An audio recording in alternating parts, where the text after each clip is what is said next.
Okay, welcome back. Today we are jumping into CastleVania 2 Simon's Quest, a game that doesn't really need much of an introduction. I think everyone's pretty familiar with it. In some weird ways, it's the most famous NES game of all time because of its place in pop culture. So, let's go ahead and jump right into it. And my first complaint, not actually about the game per se, but actually about the NES Mini. But first off, there's going to be a lot of farming in this game. I apologize.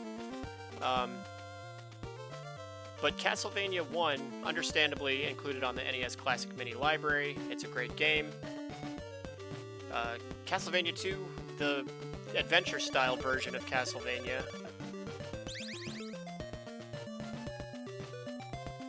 And sort of the black sheep of the trilogy of NES games. Castlevania 3, in my opinion, one of the greatest NES games of all time. Such a fantastic game. Easy top 10. And yet, not included on the library. Instead, we got 1 and 2. That is such a disappointment. They really should have... I think most gamers would agree. It would have been better to have Castlevania 3 on the NES Mini Library rather than Castlevania 2. And that's coming from someone who is actually an apologist for Castlevania 2.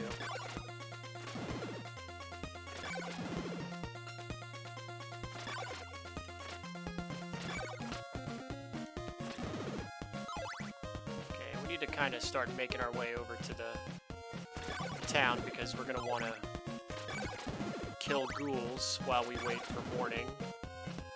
And we already got the white crystal. We're going to buy the holy water and get as much hearts as possible. We're going to skip the thorn whip and instead go straight for the chain whip in the next town. And I think we're going to skip, and that sucks. Right before I pick up a heart is when the text comes up, so that heart's going to be gone. Oh no, I got it. Okay. We want 200 hearts. We probably won't get it, because we need 50 for the holy water and then 150 for the chain whip.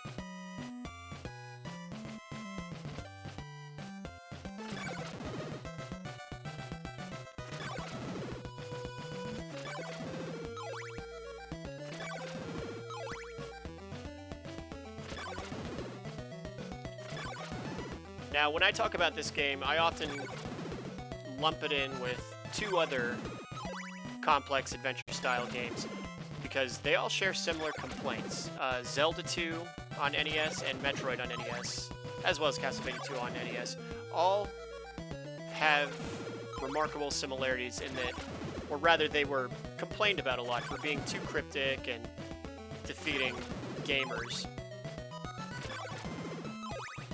Now, I have always maintained that games like Zelda 2, Metroid, the original Legend of Zelda, Castlevania, these are games that you really needed the manual for. These, gamers forget that when these games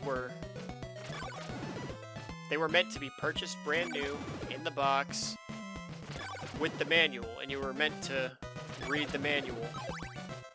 The manual was meant to include a lot of supplemental information. Like if you look at, take Metroid for example, one of the common complaints about the original Metroid game is that there's no map system. It needed a map. Well, if you look at the instruction manual, you will notice it does have a map. It's a little crude, but it is there.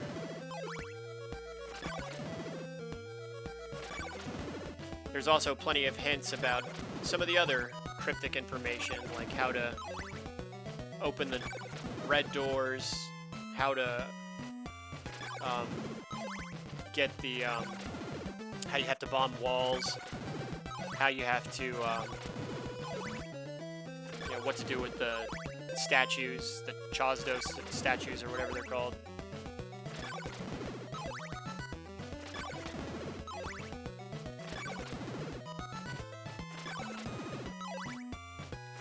So all that information was covered in the manual. Then you take a game like CastleVania 2, Zelda 2, by the way. Look at the manual for Zelda or Zelda 2. Fantastic.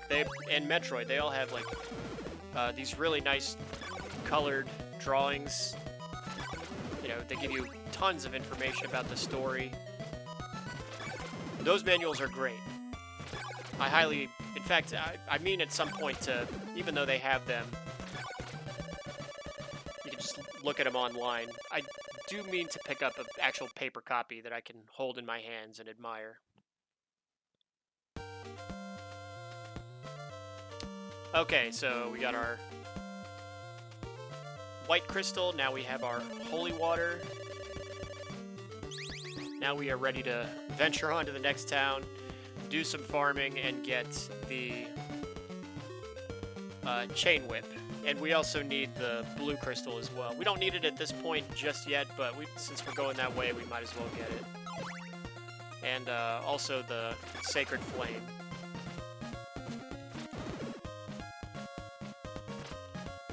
I like to basically split this game into 3 parts. There is,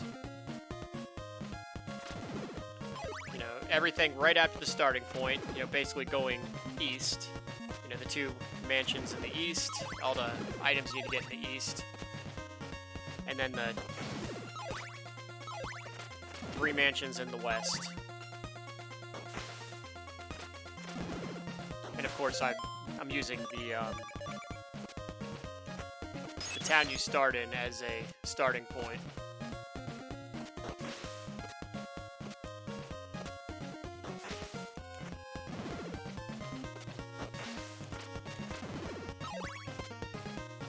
Gonna try to avoid careless deaths and careless hits because I'd like to make it all the way to the part where the Morning Star is.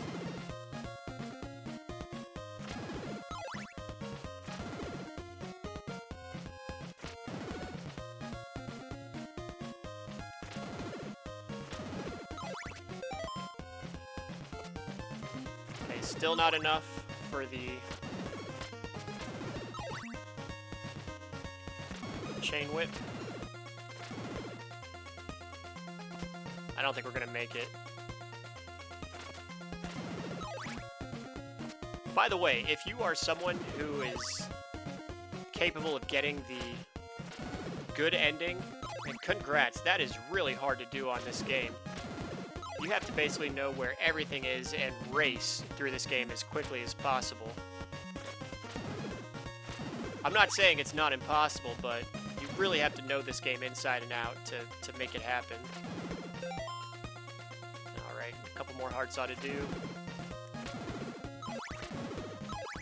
Okay, I don't think we're going to make it, though. I think the shops are going to be closed.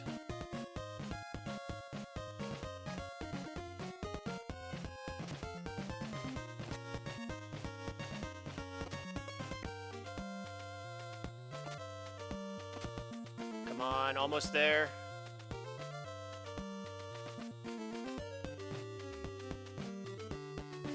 Almost there. Make it in the door. Okay, good. We are going to get the chain whip before the second night. I always feel like if I can get the chain whip before the start of the second night, then I'm having a good game so far.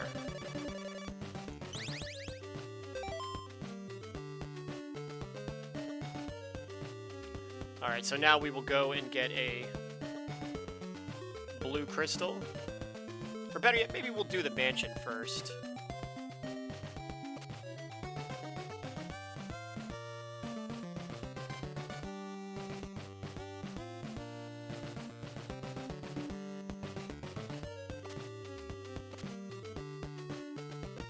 Well, since we're over here, we'll get the sacred flame and the blue crystal.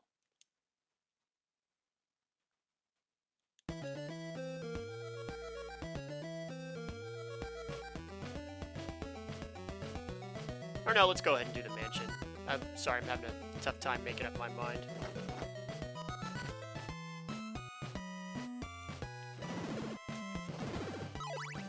We will skip some items, though. We don't need garlic, the silver dagger, the dagger, I do want to get the gold dagger, though.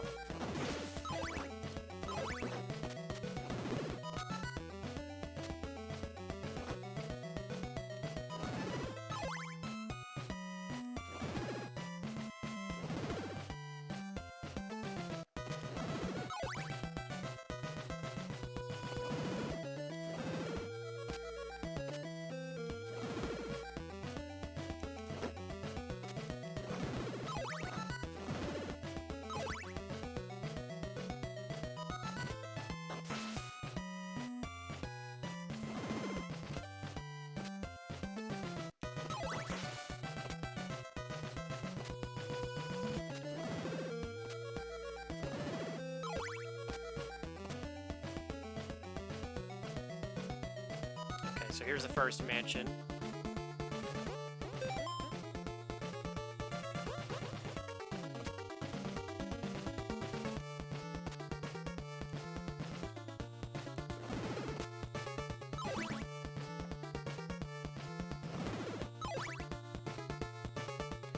Now getting back to the manual of CastleVania, if you look at the manual,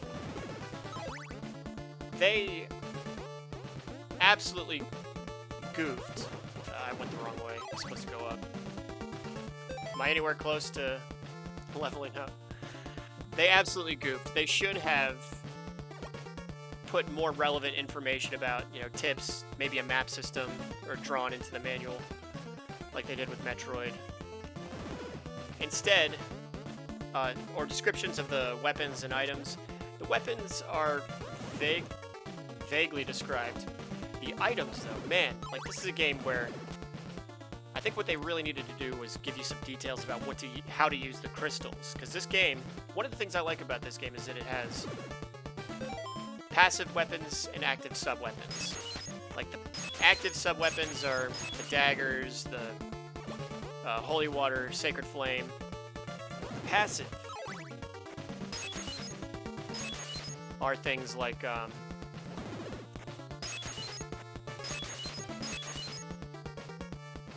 the parts of Dracula and the crystals. Now the crystals are difficult to figure out. You know, the game tells you the first thing you need to do is get a white crystal or something like that, and it's kind of difficult to understand what they're getting at, like how you use it, what does it do. You know, it's a passive weapon. When you have it selected, then you can see the blocks. The blue crystal, same thing.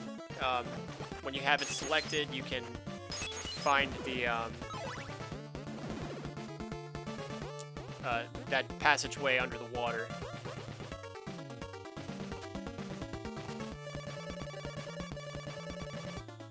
One common complaint is like these hints in the wall. There are a couple that are useful. There's one about summoning a spirit using the red crystal at the Cliff of Deborah. That one is useful. This one, destroy the curse and you'll rule Brian's mansion. Like, that doesn't mean anything to me.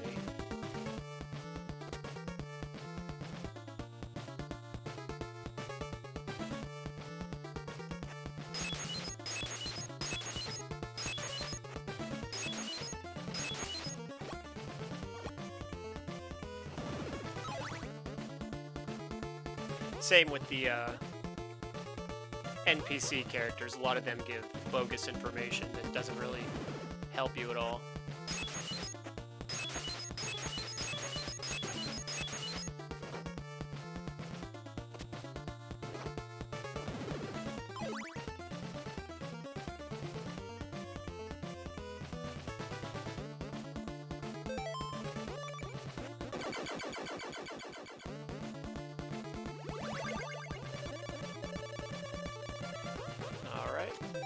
Now we have our most useful passive sub-weapon. Like, instead of telling you what the parts of Dracula actually do, the manual made jokes. It should have said, there is one NPC that tells you the eyeball of Dracula reflects evil or something like that. And that is incorrect. The rib allows Simon Belmont to use his shield and deflect projectile attacks, whereas the eyeball allows you to see, I think, the breakable blocks that have books in them, you know, the hints. Not entirely all that useful. It would be more useful if it allowed you to see the gaps in the floor that you have to use the holy water on.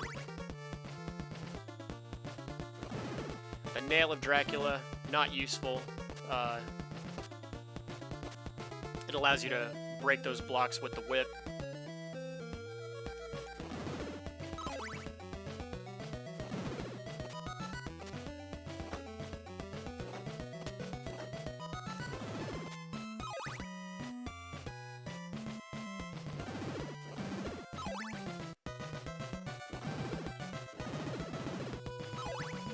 Alright, and hopefully we can get the... Nope, never mind. I was hoping we could get to the church or level up before losing a life.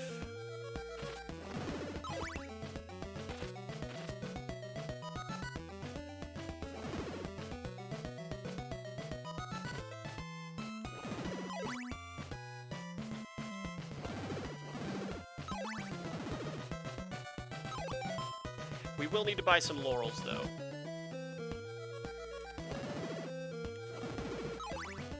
Okay, down there is where we can get the Sacred Flame, a very useful active sub-weapon.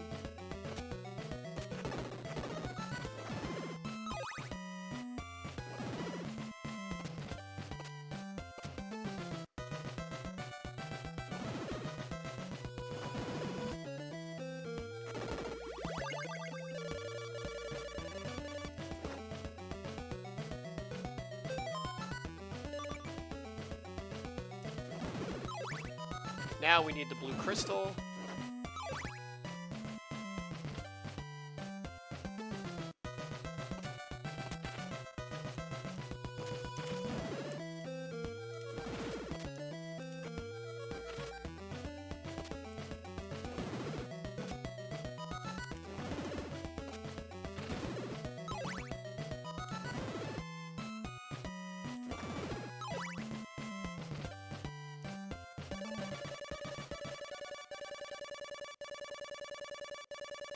And I can't remember if I'm going the right way. I think...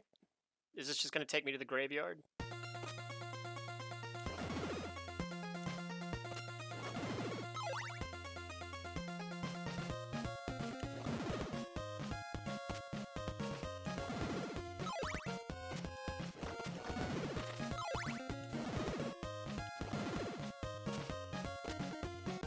Okay. So here we can get laurels and the blue crystal.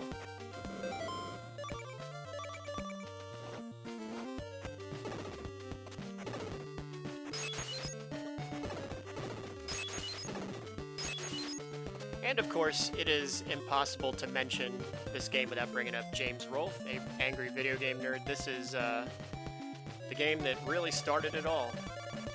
If you can remember, oh, why'd I buy garlic? I don't need garlic. I need laurels. Well, since we have the garlic, we might as well get the silver dagger. Who knows? It might come in handy.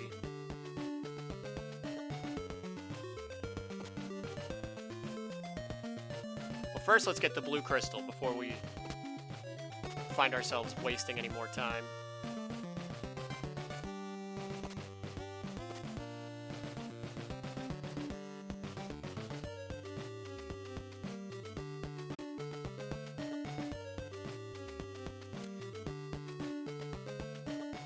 But it was 2004.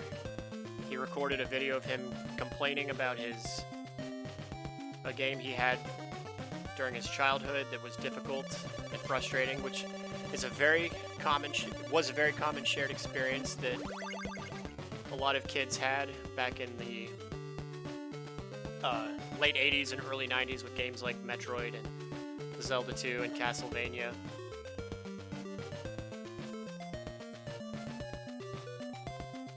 Okay, is this where the laurels are?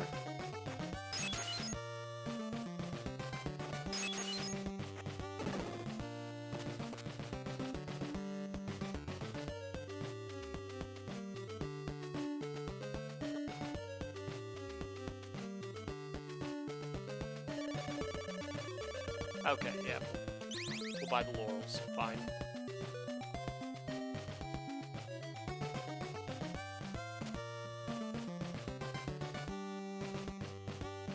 I don't believe even James Rolfe could have predicted how successful that video would end up being, you know, how integral, you know, call it fate or destiny, but it really did shape his fortunes.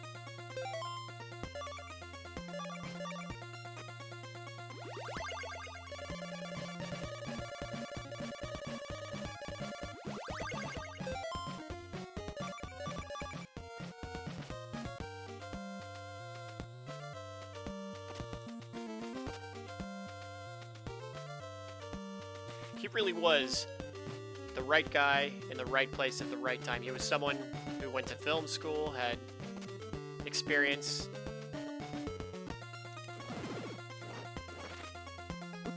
Oh, I knew that was gonna... That always happens.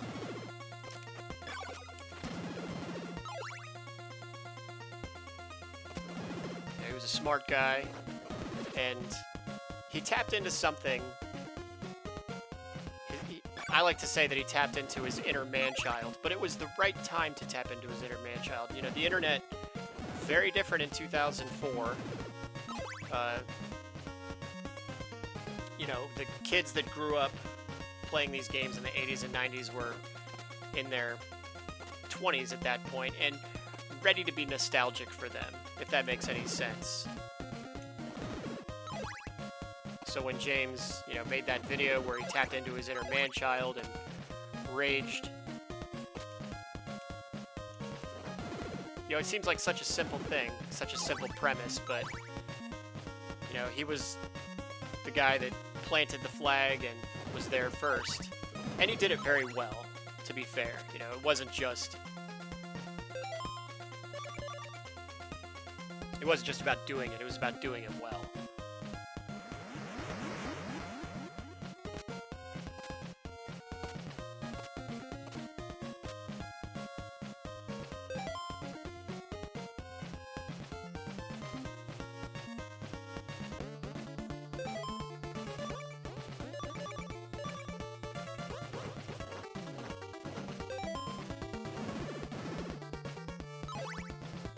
Okay, so this mansion, very tricky. So you could do several loops and find a false floor at the top and find yourself wondering, well, where am I supposed to go? What am I supposed to do?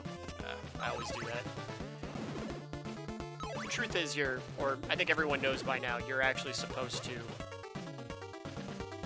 look for a secret false floor.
When the channel James Nintendo Nerd was created for YouTube, because originally they had been uploading it onto certain forums to get a little bit of notoriety and publicity, and they were great. Those first, 15, 20 episodes or whatever, 30 episodes.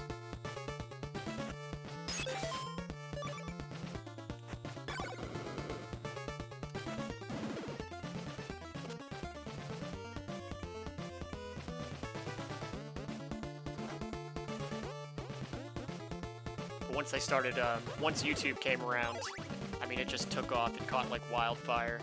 Probably the first great YouTube channel, and that's why if you go to the, if you check out the,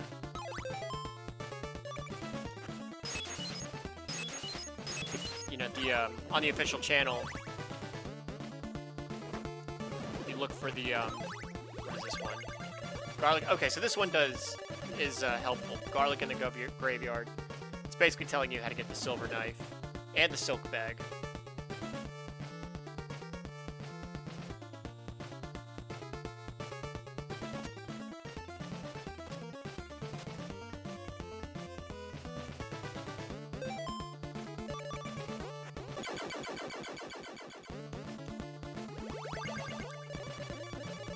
Okay, so now we got the heart. We can access the third mansion. Stuff to do before we get to the third mansion.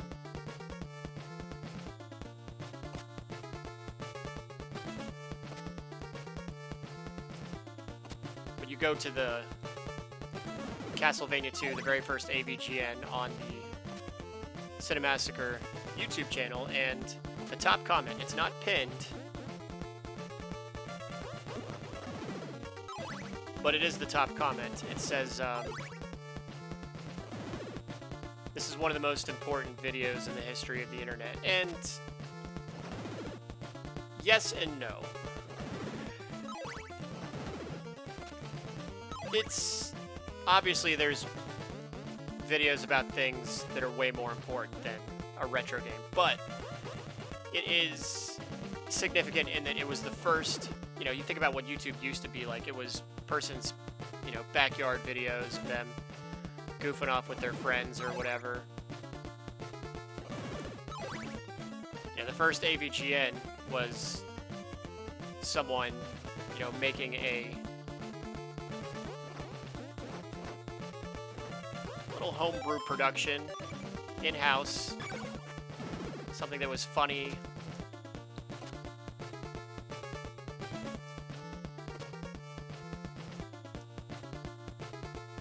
You know, it showed that you didn't have to be a major studio to make something fun. It was almost like the Clerks of internet videos. What Clerks is to, you know, Hollywood and film is what it was waiting for me as soon as I get out there. Is what AVGN is to the YouTube and YouTube and the internet.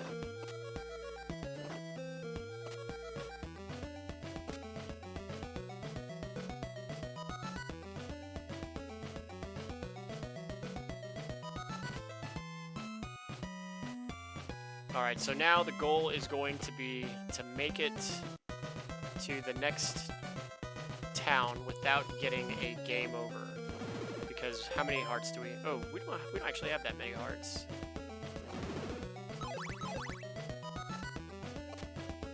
Alright, so scratch that goal.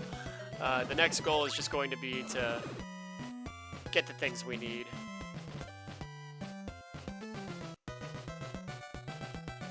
Without getting a game over. Get the Morning Star without taking a game over.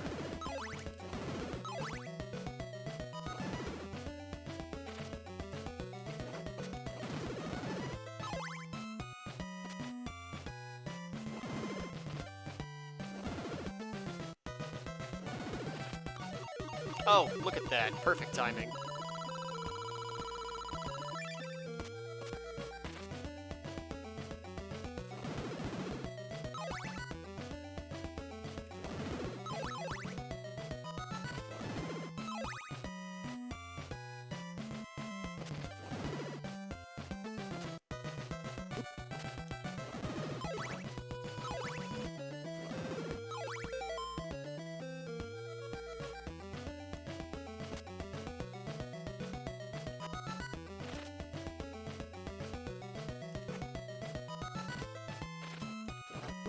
I thought I could hit it.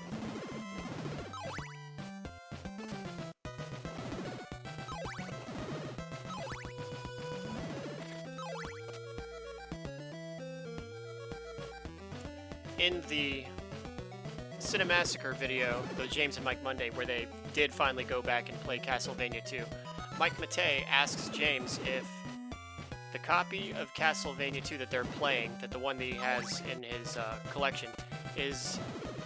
He asks if it's the same one that they played...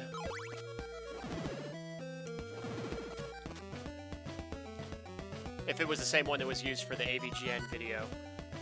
And more importantly, I'd be interested in knowing if that's the one that was used in the... First off, if that is the same...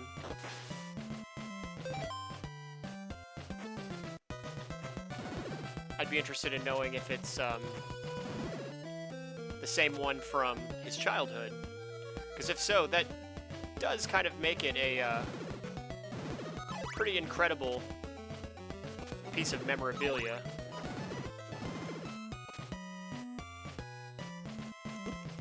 They're just right there waiting for you.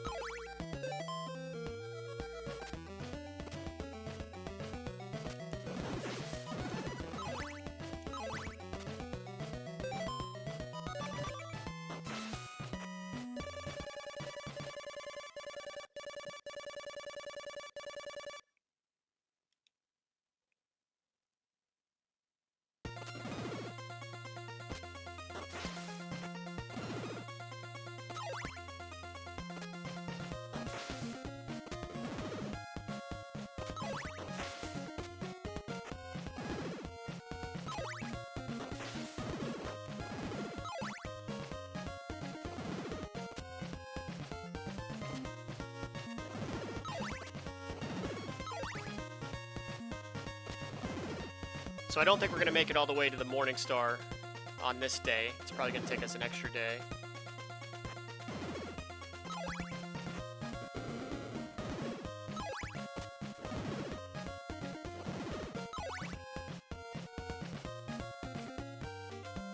That's fine. That means we can take an extra second and just recover some of our health at the church.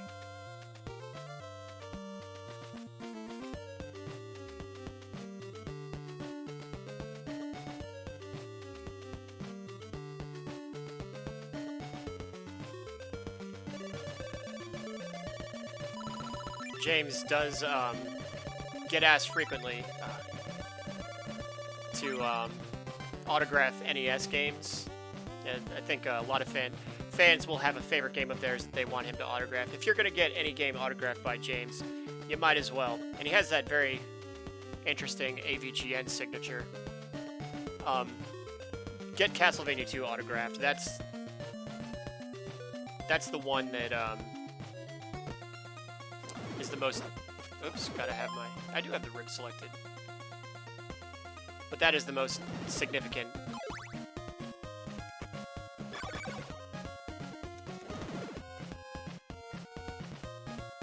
Alright, here's where we need our laurels.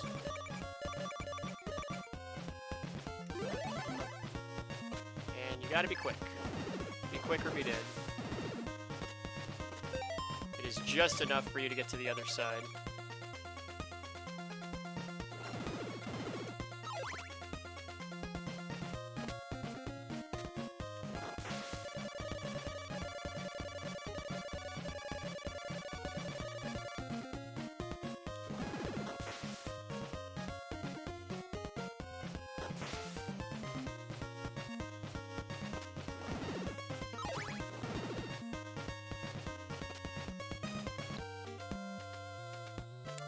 I don't believe it's this town. We'll buy some... I think this shop here has some... Oh, let's get the red crystal first.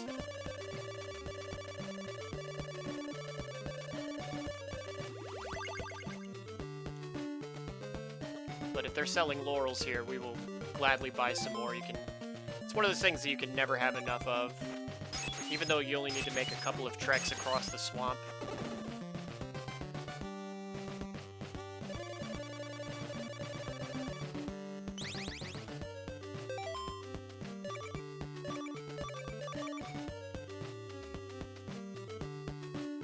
Okay, so we're in good shape. I think we just need to find the next town and buy the Morning Star. Let's see if there's a church here. We'll heal. We don't need to.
Let's see, I can't remember if the town is directly east.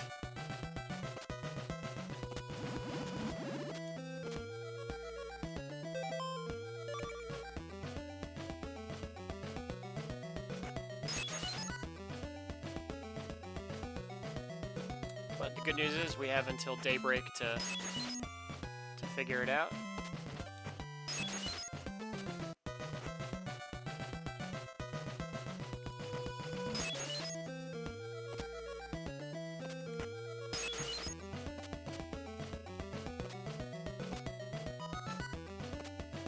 Okay. Since we're here, might as well get the silk bag. Oh, whoops, I wasted. I think I had to go all the way to the end of the graveyard.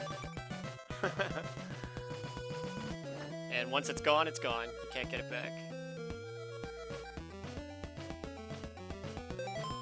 And we do have enough laurels, so what the heck.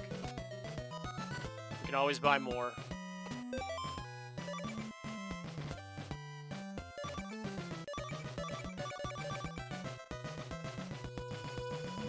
Because once we buy the Morning Star, that's the last expensive item.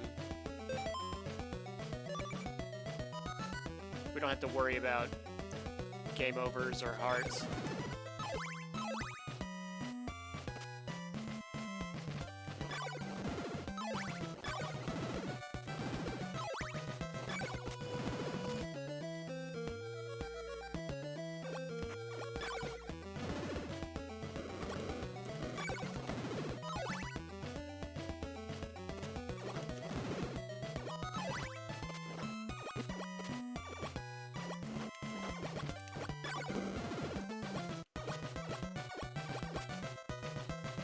Okay, good.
Alright, so we will get our Morning Star. If there's some laurels or garlic, we can get that too.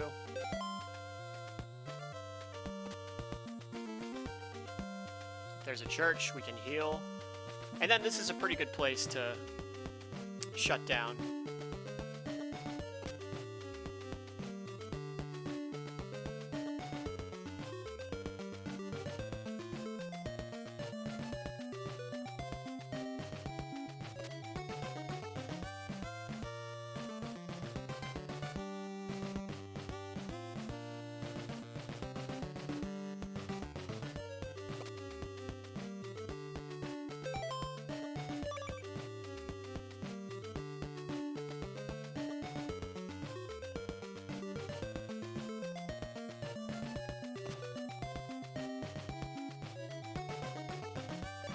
Excellent.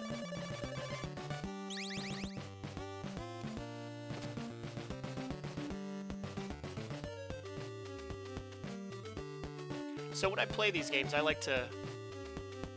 I think I may have mentioned this already, but I like to look at the parts of the game that may have frustrated and stumped gamers to the point where they couldn't continue.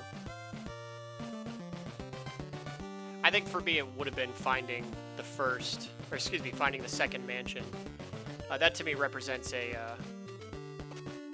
pretty big jump in the learning curve.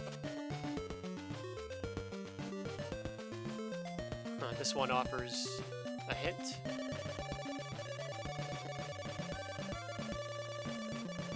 Yeah, like, what help is that?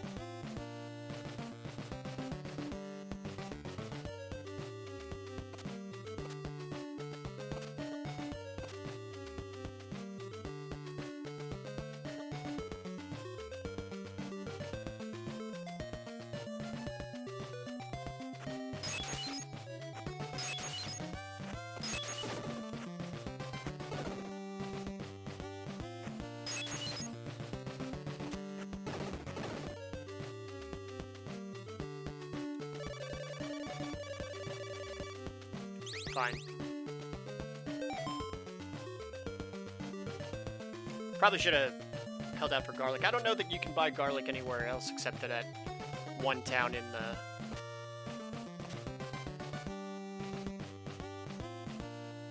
on the east side of the starting point.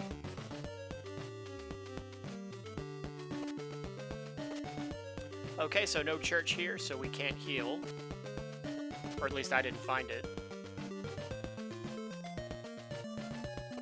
And is the Cliff of Deborah over here?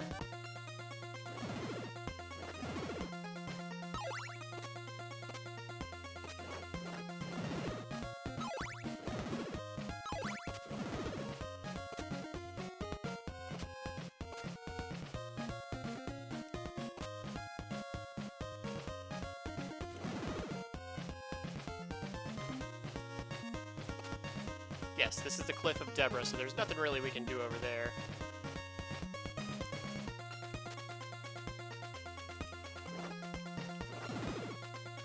Okay, so I think we've done all that we can do on this side of the ferry.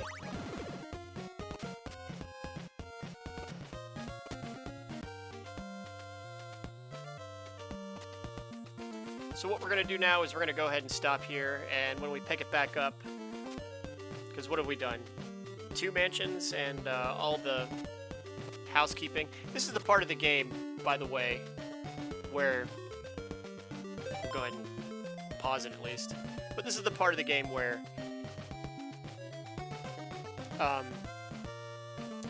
if you did find out what to do with the blue crystal, you would be pretty stumped, because now the game offered no hint. There was something in the manual, or one of the characters... Excuse me, it's in the manual. It says, in describing the ferryman, depending on the parts of Dracula you have, you can access certain parts, or he might take you somewhere. What it didn't say is you have to have them selected. So when you select the Heart of Dracula, we'll take the ferryman over to the 3rd mansion. I can never remember the names of the towns or mansions in this game. But this is the part of the game where you find yourself doing a lot of, like, looking for certain items, you know, between mansions 1 and 2 and 2 and 3. After the 3rd mansion, there's basically nothing left to get except for the flame whip and, yeah, that's it. Everything else you can pretty much get much earlier in the game. Alright, so yeah, we'll go ahead and we'll stop here, and when we pick it back up, maybe we'll... There's 3 more mansions to do. And obviously we're not going to be getting the good ending. Alright, so thanks for checking in, and we'll see you again next time.